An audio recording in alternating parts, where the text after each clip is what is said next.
കണക്കിന് ഓർത്താൽ മായ ഭാഗ്യവതിയാണ്. വീട്ടിൽ നിന്ന് ഇറങ്ങിയതിന് ശേഷം പിന്നെ തിരിഞ്ഞു നോക്കേണ്ട ഒരു അവസ്ഥ ഉണ്ടായിട്ടില്ലല്ലോ. എന്നാലും ജീവിതത്തിൽ താങ്ങും തണലും ആകുമെന്ന് കരുതി നമ്മൾ സ്നേഹിച്ചിരുന്നവർ തന്നെ ആട്ടി പുറത്താക്കാന്ന് പറഞ്ഞാ നമ്മൾ രണ്ടുപേരും ഒരേ തോണിയിൽ സഞ്ചരിക്കുന്നവരാ. നിയമം പഠിച്ച് വക്കീലാവേണ്ട മായ ഇപ്പോഴീ നിലയിലായി. മായക്കറിയാവോ, എൻ്റെ ജീവിതത്തിലെ ഏറ്റവും വലിയൊരു ആഗ്രഹമായിരുന്നു നിയമവും നീതിയും കാക്കുന്ന ഒരു പോലീസ് ഉദ്യോഗസ്ഥനാകുക എന്നുള്ളത്. അതിനുവേണ്ടിയുള്ള ഫിസിക്കൽ ഫിറ്റ്നസിന്റെ ടെസ്റ്റുകളിലൊക്കെ ആദ്യത്തെ 3 സ്ഥാനങ്ങളിൽ ഒന്ന് എനിക്കായിരുന്നു. പക്ഷേ ഇന്റർവ്യൂവിന് എനിക്ക് യോഗ്യത തെളിയിക്കാനായില്ല. എന്തു പറ്റി? കൈക്കൂലിയും ശുപാർശയും ഒക്കെയാണ് ഇന്റർവ്യൂ പാസ്സാകാനുള്ള യോഗ്യത എന്ന് റാങ്ക് ലിസ്റ്റ് കണ്ടപ്പോഴാണ് എനിക്ക് മനസ്സിലായത്. മനസ്സ് മടുത്തെങ്കിലും വീണ്ടും ശ്രമിച്ചു നോക്കി. അതിനെക്കുറിച്ച് ഒരു വിവരമില്ലാതായപ്പോൾ ഒരിക്കൽ തോന്നി, പോലീസ് ആയില്ലെങ്കിൽ പിന്നെ പോലീസിനെ വെല്ലുന്ന ഏറ്റവും വലിയൊരു കള്ളനായാൽ എന്താണ്? അതിന് ഇന്റർവ്യൂവും ശുപാർശയും കൈക്കൂലിയും ഒന്നും വേണ്ടല്ലോ. മുടക്ക് മുതലായി ഇത്തിരി ചങ്കൂറ്റവും ബുദ്ധിയും മാത്രം പോരെ. അങ്ങനെ ഞാനും കള്ളനായി. കള്ളനെ തിരക്കും പോലീസ് വരുന്നുണ്ട്. 2 ഇരിപ്പുണ്ടല്ലോ, വളച്ചോണ്ട് വന്നതായിരിക്കും. ലക്ഷണം കണ്ടിട്ട് അങ്ങനെയാ തോന്നുന്നത്. ചതിച്ചോ? പല സംശയം തോന്നി പൊക്കിയത് തന്നെ. ഒരു കാര്യം ചെയ്യും, ഇങ്ങോട്ട് അടുത്തിരി. എന്തിനാ? അല്ല, ഭാര്യയും ഭർത്താവാണെന്ന് തോന്നിക്കോട്ടെ. ഭാര്യയും ഭർത്താവാണെന്ന് തോന്നി പോലീസിന് പേടിയാവും. പേടിയാവൂല, പക്ഷെ സംശയം തോന്നൂല. ഞാൻ അങ്ങോട്ട് അടുത്തിരിക്കാം. അങ്ങനെ ഇപ്പൊ കരുതണ്ട, പൂതി മനസ്സിൽ വെച്ചാൽ മതി. എന്റെ ബാഗ് പൂതി ഉണ്ടായിട്ടല്ല, ഇടി കൊള്ളണ്ടല്ലോ എന്ന് വിചാരിച്ചിട്ടാ. അടുത്ത് വന്നു. നമുക്ക് വല്ലതൊക്കെ സംസാരിച്ചുകൊണ്ടിരിക്കാം. നമ്മുടെ മൂത്ത മോനെ കൊണ്ട് ഞാൻ തോറ്റു. അവനെ ഓരോ ദിവസം ഓരോരോ ആവശ്യങ്ങളാ. ഇങ്ങനെ ഞാൻ കാശിനെവിടെ പോവും? കക്കാൻ പോയി വല്ലതും കിട്ടണ്ടേ? എന്ത്? ഇല്ല, നമ്മുടെ 2ാമത്തെ കൊച്ചിന്റെ ഭയങ്കര കരച്ചിൽ, ഉറങ്ങാൻ സമ്മതിക്കില്ല, എപ്പോഴും കരച്ചില്ല. അയ്യോ, കൊച്ചു കരയുമ്പോ കൊച്ചിന് കൊടുക്കാനുള്ളതാണ് കൊടുത്താൽ മതി. എന്ത് കൊടുക്കുന്ന കാര്യമോ പറഞ്ഞത്?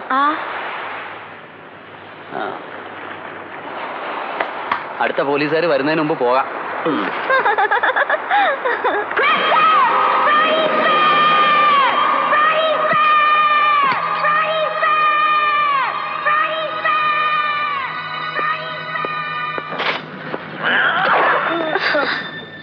അങ്ങോട്ട് മാറിയിരിക്കും.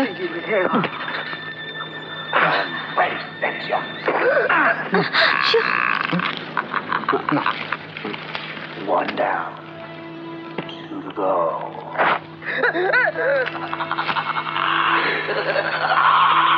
തന്റെ തല കൊണ്ട് എനിക്ക് കാണാൻ പറ്റുന്നില്ല. എന്റെ തല കൊണ്ട് എനിക്കല്ലേ കാണാൻ പറ്റൂ. അത് പോളോ.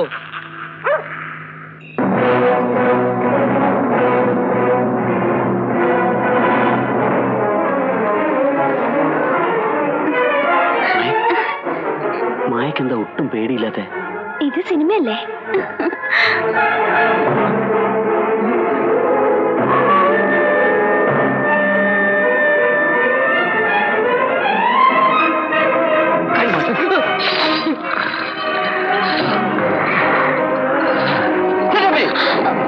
ചുമ്മാ ഇരിക്കാൻ വയ്യല്ലേ? ഇനി ചുമ്മാ ഇരിക്കാം. മായയ്ക്ക് പേടി തോന്നുന്നുണ്ടെങ്കിൽ നമുക്ക് വീട്ടിൽ പോകാം.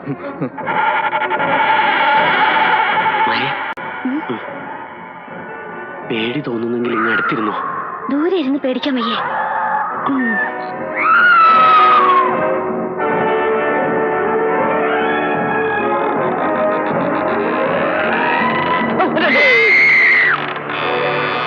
നിങ്ങൾക്ക് 2 പേർക്കും പേടി തോന്നുന്നുണ്ടെങ്കിൽ നമുക്ക് വീട്ടിലേക്ക് പോകാം.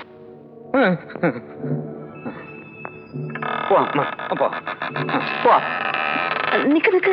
വീട്ടിൽ പോയി വിളിക്കാം. ശരിയോ?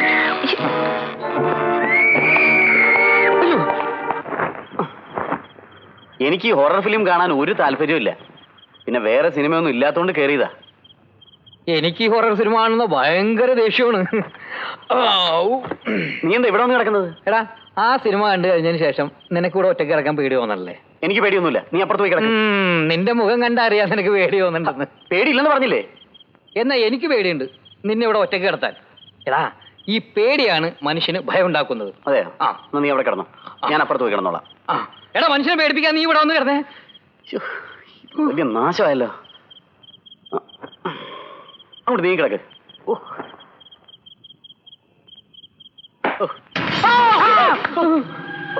അങ്ങോട്ട് മാറി കിടന്നടാ. എടാ, ഈ പ്രേതവും ചെകുത്താനും ഒക്കെ ജീവിച്ചിരിപ്പുണ്ടെന്ന് പറയുന്നത് ശരിയാണോടാ? ജീവിച്ചിരിപ്പില്ല, കിടപ്പുണ്ട് എന്റെ തൊട്ടടുത്ത് തന്നെ. നിനക്ക് വേറെ വല്ല കാര്യം പറഞ്ഞൂടെ? ശരിയാ, എന്നാ നമുക്ക് വേറെ വല്ല ടോപ്പിക്കും സംസാരിക്കാം. എടാ, എന്റെ കൊച്ചാപ്പാന്റെ ശവം കല്ലറയിൽ ദഹിക്കാതെ കിടന്നപ്പം കല്ലറ മാറ്റി പണിത സംഭവം നിനക്കറിയാവോ? കല്ലറ തുറന്നപ്പം കൊച്ചാപ്പാന്റെ പറ്റും നഖവും ഒക്കെ വളർന്ന് ഇങ്ങനെ ഇരുന്ന് ചിരിക്കേന്ന്. നീ മനുഷ്യനെ ഉറക്കൂലെന്ന് വല്ല നേരത്തെ നടന്നിട്ടുണ്ടോ? എന്നാ നീ ഉറങ്ങിക്കോ, ഞാനൊരു താരാട്ട് പാടിത്തരാം. നിഴലായി നിന്റെ പിറകെ പ്രതികാര ദുർഗ ഞാൻ വരുന്നു, ഒടുങ്ങാത്ത താവുമായി.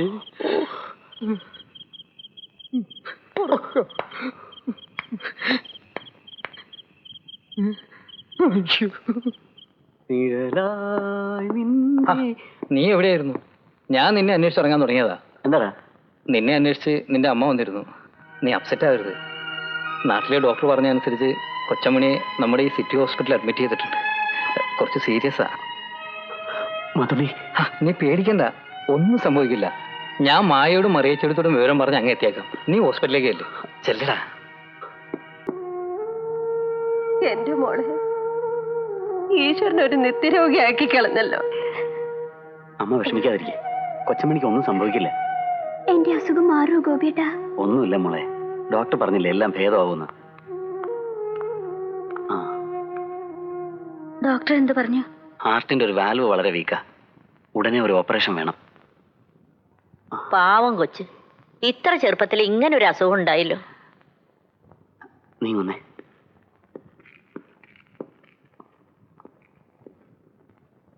ഓപ്പറേഷൻ ഒരു വലിയ തുക വേണ്ടി വരും. അത് ഉടനെ കെട്ടിവെക്കണമെന്നാണ് ഡോക്ടർ പറയുന്നത്. നിന്റെ കയ്യിലൊന്നുമില്ലേ? കിട്ടുന്ന മുഴുവൻ കൊണ്ടുപോയി ഓർഫനേജിലും മറ്റും കൊടുക്കുമ്പോൾ ഓർക്കണം, പണത്തിന് നാളെ ആവശ്യം വരുമെന്ന്.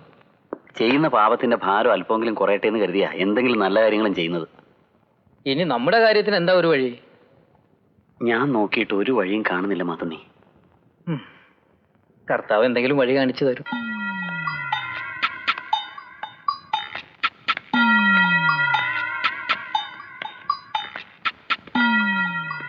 ഈശോ മിശിഹായ്ക്ക് സ്തുതിയായിരിക്കട്ടെ. ഇപ്പോഴും എപ്പോഴും സ്തുതിയായിരിക്കട്ടെ.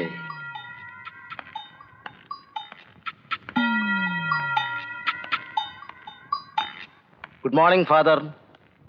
ഇപ്പോഴെങ്ങനെയാ, കുറവുണ്ടോ? കുറവുണ്ടോന്ന്? ഊണ് കഴിക്കാൻ സമയമായില്ല. ഓ, എപ്പോ നോക്കിയാലും തിന്നുന്ന വിചാരം മാത്രമേ ഉള്ളൂ. താൻ അതിങ്ങോട്ട് എടുത്തേ. ഇടവക പെരുന്നാൾ അടുത്ത് വരുമ്പോ ഞാനിങ്ങനെ കിടപ്പിലായി പോയല്ലോടോ. ഇടവകക്കാരുടെ ഭാഗ്യം. അല്ല, വളരെ കഷ്ടമായി പോയി എന്ന് പറയായിരുന്നു. ഞാനേ അരമനയിൽ പോയി ബിഷപ്പിനെ കണ്ടിരുന്നു. നമ്മുടെ പള്ളിയിലെ പൊന്നുംകുരിശിന്റെ പൊട്ടൽ വിളക്കുന്ന കാര്യം പറഞ്ഞു. എനിക്ക് വയ്യ. അതെ, നമ്മുടെ പൊന്നുംകുരിശ് വിളക്കുന്ന കാര്യം മെത്രാനോട് പറഞ്ഞു. അരമനേന്നൊരു തട്ടാനെ പറഞ്ഞു വിടാം എന്ന് പറഞ്ഞിട്ടുണ്ട്. താൻ എന്താ പറഞ്ഞത്? എനിക്കൊന്നും മനസ്സിലായില്ല. ഓ എന്റെ കർത്താവേ, ഇദ്ദേഹത്തെ വെറുതെ എന്തിനാ ഇങ്ങനെ ഭൂമിയിലിട്ട് വരട്ടി കളിക്കുന്നത്? ഇദ്ദേഹത്തെ നിന്റെ തിരുസന്നിധിയിലേക്ക് വേഗം ഒന്ന് വിളിച്ചോണ്ട് പോയിക്കൂടെ? താൻ എന്താ പ്രാർത്ഥിക്കുന്നത്? അച്ഛന്റെ അസുഖം വേഗം ഒന്ന് മാറ്റിത്തരണമെന്ന് കർത്താവിനോട് പ്രാർത്ഥിക്കുകയായിരുന്നു.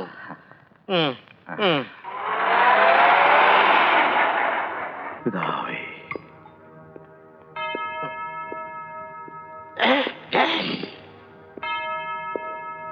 Good morning father. ഞാൻ ഫാദർ കൂരാച്ചുണ്ടൻ. ഓഹോ, ഇത് തട്ടാൻ തങ്കപ്പനാചാരി. ഓ, ഞങ്ങളെ ബിഷപ്പ് പറഞ്ഞയച്ചതാ. ഓഹോ, നിങ്ങൾ ഇത്ര പെട്ടെന്ന് ഇവിടെ എത്തുമെന്ന് ഞാൻ കരുതിയില്ല. അല്ലെങ്കിലും ഈ ഇടവകയുടെ കാര്യത്തിൽ ബിഷപ്പിന് പ്രത്യേക താല്പര്യമുണ്ട്. ആ കുരിശ് കിട്ടിയിരുന്നെങ്കിൽ പണി വേഗം തീർക്കാമായിരുന്നു. ഇത് കഴിഞ്ഞ് ആശുപത്രിയിൽ ചെല്ലാനുള്ളതാ. ആശുപത്രിയിലോ? അല്ല, ആശുപത്രിയിൽ പോയി വികാരി അച്ഛനെ കാണുന്ന കാര്യം പറയുകയായിരുന്നു. സാരമില്ല, അച്ഛനോട് വിവരങ്ങളെല്ലാം ഞാൻ പറഞ്ഞിട്ടുണ്ട്. ഓ, കുരിശ് ഞാനിപ്പോ എടുത്തോണ്ട് വരാം. ഈശ്വരനെ ഓർത്ത് മണ്ടത്തരങ്ങൾ വിളിച്ചു പറഞ്ഞ് സംഗതി ചളവാക്കരുത്. ഈശ്വരാന്നല്ല, കർത്താവെന്ന് വിളിക്കച്ചോ. സോറി കർത്താവേ. ഒരു ചെറിയ പൊട്ടലേ ഉള്ളൂ, ഒന്ന് വിളക്കിയാ മതി. ഇപ്പൊ തന്നെ ശരിയാക്കി തരാച്ചോ. കാപ്പി എടുത്തു വെച്ചിട്ടുണ്ട്, താൻ പോയിക്കോളൂ. അരം കൊണ്ടുവന്നിട്ടുണ്ടോ? ഇല്ല. നന്നായി. പള്ളിയുടെ പൊന്നും കുരിശ. രാഗി തൂക്കം കുറഞ്ഞാൽ ഇടവകക്കാർ എന്നെ എടുത്തിട്ട് രാഗും. പേടിക്കണ്ടച്ചോ, വിശ്വസ്തനാ. ഫാദർ ഒരു കാപ്പി കുടിക്കാം. സൂക്ഷിച്ച്. ഡൈനിങ് ഹാൾ പെയിന്റ് ചെയ്തിട്ടില്ല, കാശ് വേണ്ടേ? വരൂ, ആ. ഇരിക്കൂ. ഞാൻ ഇതിനു മുമ്പ് അരമനയിൽ വന്നപ്പോഴൊന്നും അച്ഛനെ അവിടെ കണ്ടിട്ടില്ലല്ലോ. ആ, ഞാൻ അരമനയിൽ വന്നിട്ട് ഒരാഴ്ചയായുള്ളൂ. ആ തട്ടാന് കാപ്പി കൊണ്ട് കൊടുക്കണ്ടേ അച്ചു? ഓ, ആ, വേണ്ട. എത്ര നിർബന്ധിച്ചാലും അദ്ദേഹം പുറത്തുനിന്നൊന്നും കഴിക്കില്ല. അതെന്താ? എന്തോ രോഗമാണത്രേ. എങ്കിൽ ഫാദർ കഴിക്കേ. ആ, നീ തട്ടാന്റെ അടുത്ത് പോയി നിൽക്കേ. വല്ല പൊട്ടും പൊടിയും തട്ടുന്നുണ്ടോ എന്ന് നോക്ക്. ശരി അച്ചു. ഇടവക പെരുന്നാൾ അടുത്ത് വന്നപ്പോ വികാരി അച്ഛൻ ഇല്ലാത്തതുകൊണ്ട് ഒരുപാട് ബുദ്ധിമുട്ടൊന്നുണ്ടാവും. അതുള്ളതും ഇല്ലാത്തതും കണക്കാ. വിളക്കിയപ്പോ കുരിശിന്റെ തിളക്കം കണ്ട നല്ല പുത്തൻ കുരിശുമാരിയുണ്ട്. ആ ആഹാ, ഇത്ര വേഗം പണി കഴിഞ്ഞോ? ആള് മിടുക്കനാണല്ലോ. എവിടെ നോക്കട്ടെ. ആ, കൊള്ളാം. വിളക്കിയത് എവിടെയാണെന്ന് പോലും കണ്ടുപിടിക്കാൻ തന്നെ പ്രയാസം. എന്നാ നമുക്ക് ഇറങ്ങാം. ശരി, ഞങ്ങൾ ഇറങ്ങട്ടെ. അപ്പോഴേ ആ. തട്ടാൻ ഏതായാലും ഇതിരിക്കട്ടെ. വേണ്ട അച്ചു, അച്ഛന്റെ കയ്യിൽ തന്നെ ഇരിക്കട്ടെ. ഒരുപാട് ചെലവുള്ളതല്ലേ, പിശുക്കില്ല.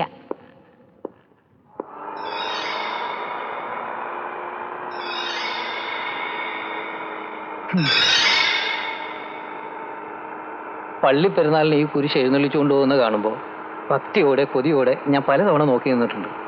മത്തുണ്ണി, നമ്മളീ ചെയ്തത് എനിക്ക് വല്ലാത്ത കുറ്റബോധം തോന്നുന്നുണ്ട്. അത് വിട്. ഇന്ന് തന്നെ കോയമ്പത്തൂർക്ക് പോയാലേ ഇത് വിൽക്കുന്ന കാര്യം നടക്കൂ. പോകാം. പോകുന്നതിന് മുമ്പ് നമുക്ക് ഹോസ്പിറ്റലിൽ ഒന്ന് കയറണം. അമ്മച്ചി, മോനെ, നമ്മുടെ കൊച്ചമണി പോയടാ.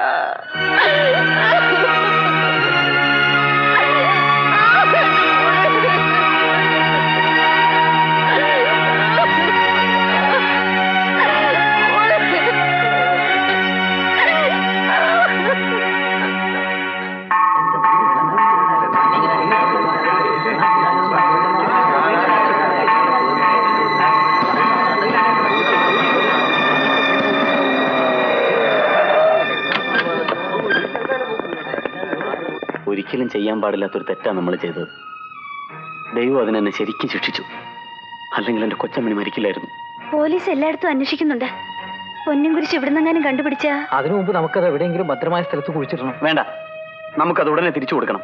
നീ എന്തായി പറയുന്നത്? തിരിച്ചു കൊടുത്താലും നമ്മൾ രണ്ടും അകത്ത് പോയി കിടക്കേണ്ടി വരും.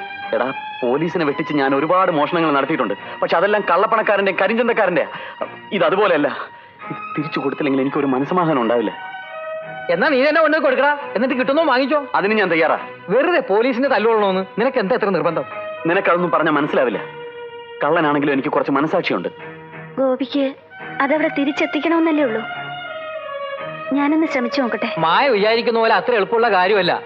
കട്ട മുതൽ തിരിച്ചേൽപ്പിക്കുക എന്ന് പറഞ്ഞാൽ കക്കുന്നതിനേക്കാൾ പ്രയാസമുള്ള കാര്യമാ. ഇതെങ്ങനെ തിരിച്ചേൽപ്പിക്കുമെന്നാ മായ പറയുന്നത്? നിങ്ങൾ അതൊന്നും അറിയണ്ട. ആ കാര്യം ഞാൻ ഏറ്റു.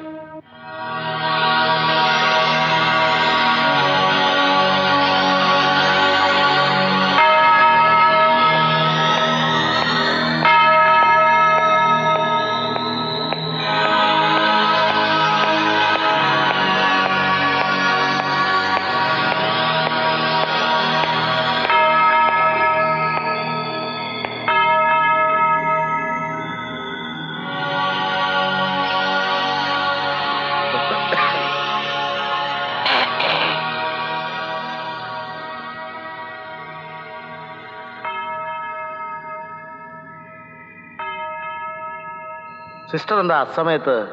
എനിക്കൊന്ന് കുമ്പസാരിക്കണം അച്ചോ. വരൂ. ഫാദർ, കുമ്പസാര രഹസ്യം പുറത്തു പറയാൻ പാടുണ്ടോ? അത് പറയാൻ പാടില്ലെന്ന് സിസ്റ്റർക്കും അറിയാവുന്നതാണല്ലോ. ധൈര്യമായിട്ട് പറഞ്ഞോളൂ.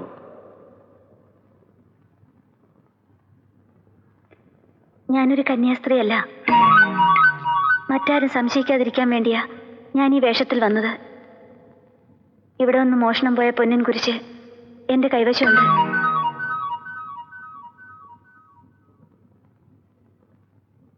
അതിപ്പോൾ ഞാൻ തിരിച്ചേൽപ്പിക്കുകയാണ്.